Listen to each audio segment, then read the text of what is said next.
भगवान तो एक ही है। अब उनके 100-200 नहीं, अनंत रूप है।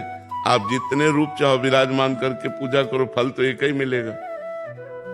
आप मान लो 1000 भगवान की पूजा की और एक भगवान को विराजमान के पूजा की, आप 1000 जगह भाव बांटे हुए हो, तो आपका भाव उस कोटि का नहीं जितना एक पूजा में भाव लगाए हुए है, तो आपका कम रहेगा।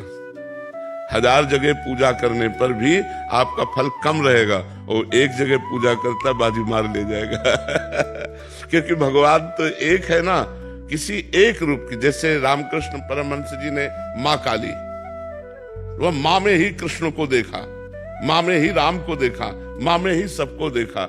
जैसे तुलसीदास जी राम जी, तो राम जी सिय राम में सब जग जानी, सब में सिय राम देखना।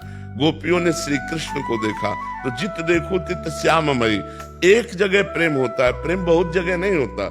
बहुत जगह तो व्यवहार होता है, प्रेम एक जगह होता है। तो भगवान से यदि प्रेम करना है तो भगवान के किसी एक रूप को आप स्वीकार कर लो और उन्हीं का नाम जप करो, उन्हीं का ध्यान करो, उन्हीं की पूजा करो। इसीलिए गीता में भगवान ने कहा है, अनन्यस चिंतयन्तो माम ये जना परिपासते। अनन्य चिंतन की मांग भगवान ने की।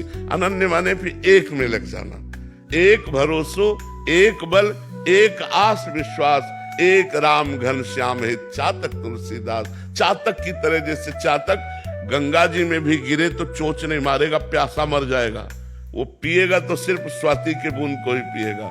ऐसे ही एक भगवान में रति हो जाए, राम जी में, श्याम जी में, माता जी में, पिताजी में, जहां भी एक मान लो उनको और एक मान करके पूजा करो। पर प्रारंभ अनेक से ही होती है।